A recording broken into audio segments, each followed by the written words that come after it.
When the armies of the Tau Empire march into battle, there is almost always one figure that stands out from the rest.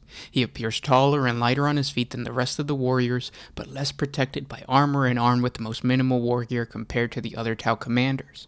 His calculative sight scans the battlefield as battlesuits, skimmers, and fire warriors rain plasma fire on the enemy. To anyone who sets sight on this valiant figure, it becomes clear that he is the leader of the Tau force. His mere presence unifies each and every soldier as they fight with a newfound heroism and fury.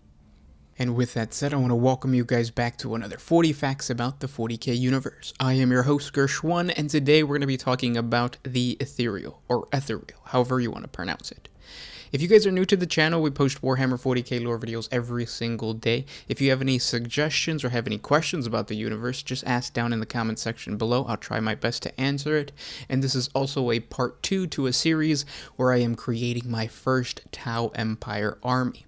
Today, on top of the fact that I'm going to be giving you the lore of the Ethereal, I'm also going to be kit bashing and painting my very first HQ for the army, the Ethereal. If you guys enjoy our content, thank our patrons on Patreon. It is because of them that we can do this. Link in the description if you guys want to support us. It's just $1 a month. If not, liking, commenting, and sharing this with your friends really does help out the channel. But with all that said, let's get into 40 facts on the Ethereal. These are known as Ethereals, and they hold authority over not just the Fire Warrior caste, but every single part of Tau society and culture. The Imperium, and we know them as Ethereals, but in the Tau lexicon, they're known as Aun. When you translate that, it's more akin to celestial.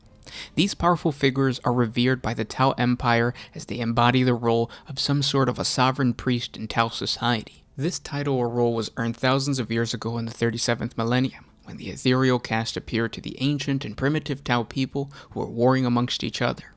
Legends say that it was the intervention of these strange mystics, whose arrival was predicted by strange omens in the skies, that saved the Tau from a civil war that would have inevitably killed off their entire race.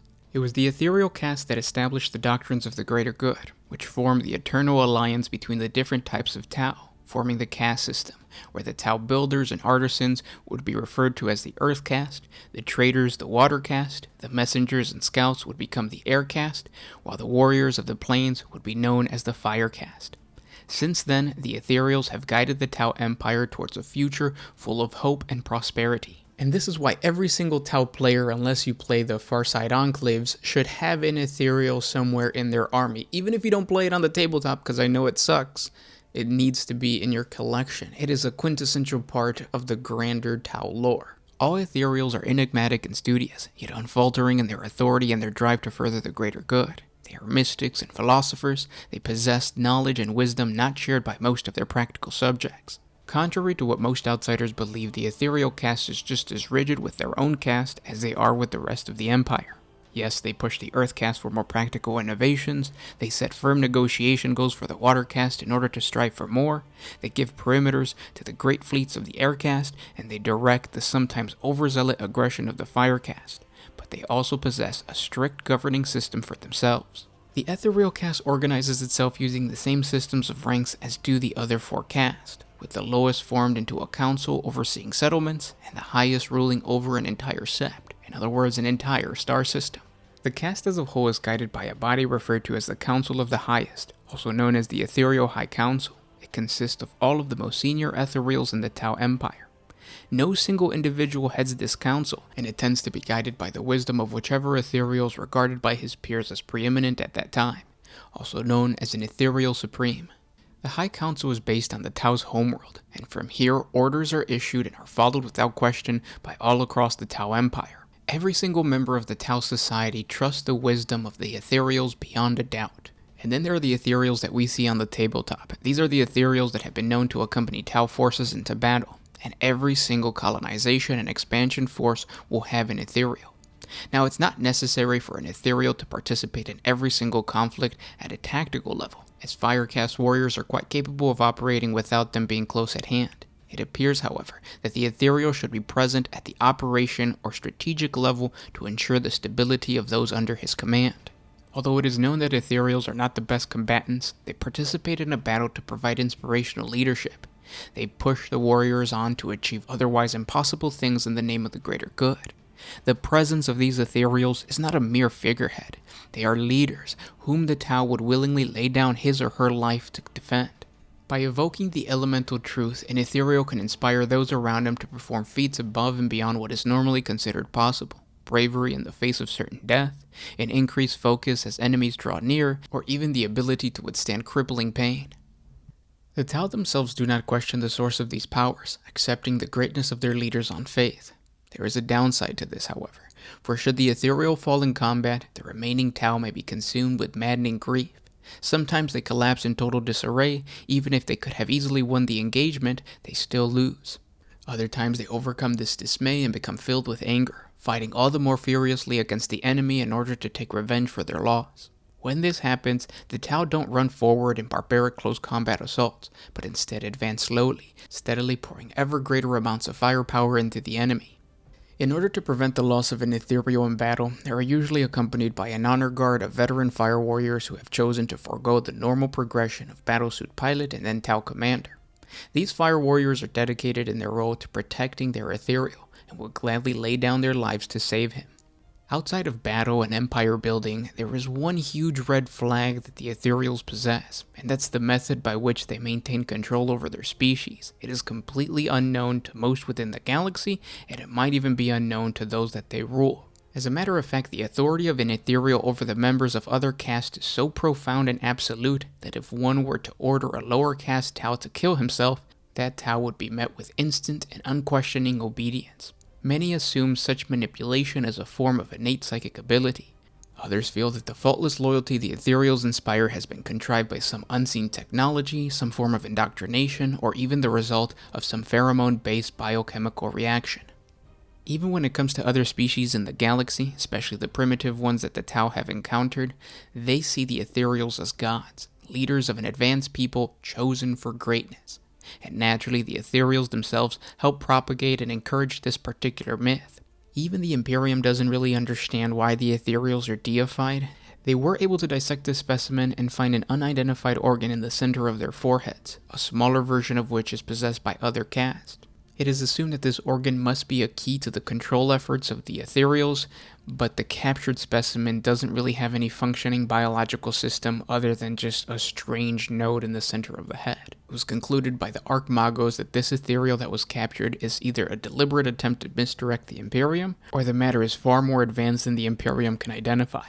Now, with the lore explained, it's time for the blessed is the mind too small for doubt part of the entire thing, or the hobby part.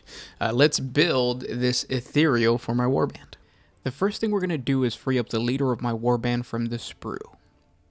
If I were to build him exactly like the Start Collecting box says, he would look like this, a standard ethereal on a hover drone. However, after looking at all the options on Battlescribe, I think the named ethereal Anshi would be a better fit to the playstyle that I'm going for my army. Now in 40k you can proxy named characters as long as the size fits, and your opponent is cool with using the stats of a named character but having a custom built model. So that's what I'm going to do. I will kit bash my own ethereal to proxy as Anshi. Anshi is equipped with an honor blade, so I need to replace one of these arms with some sort of blade. Luckily, I found this Skitarii sword in my bits box. It fits the theme of my army because, as I mentioned in the previous video, my warband comes from a planet that was once a forge world of the Adeptus Mechanicus, so the technology of the AdMech is fused with Tau technology. It's also a perfect fit, so all I have to do is replace the left arm. Once that was done, I added the staff to the other hand. Now, I don't actually like the look of the staff in the other hand. I think it looks too much like Tau technology, so I'm going to be replacing it with a flag that comes from some Dark Eldar kit that a friend gave me.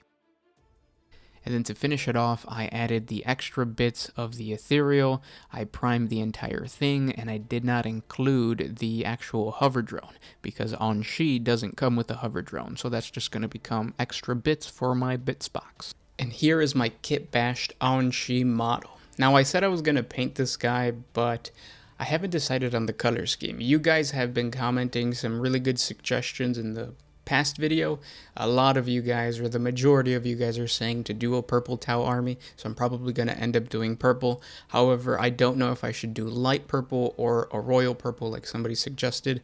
I've seen results for both, and they both look really awesome.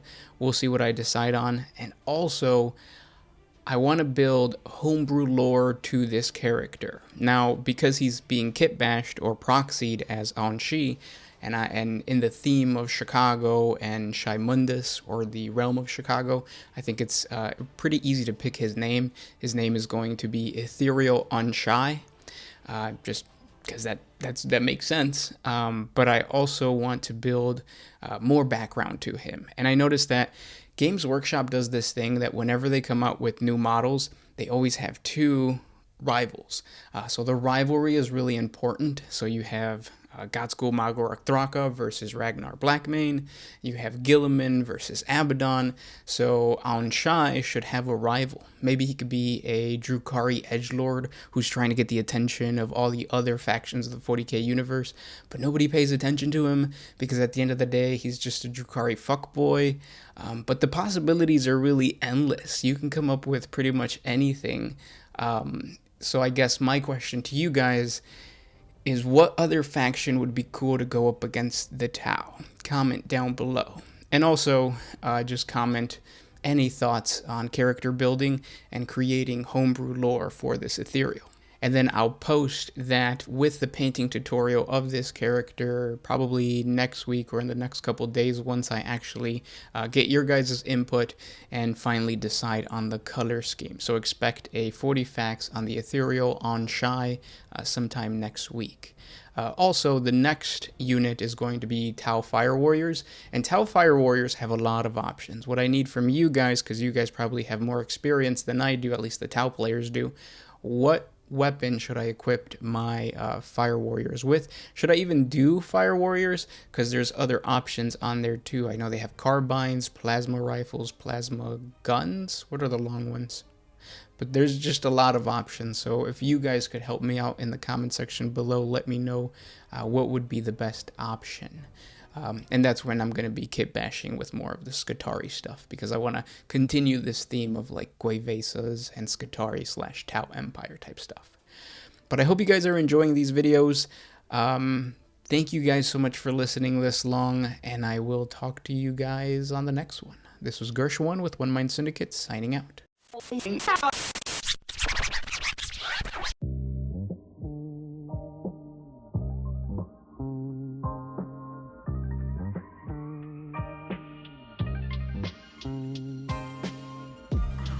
if you could put my freedom back in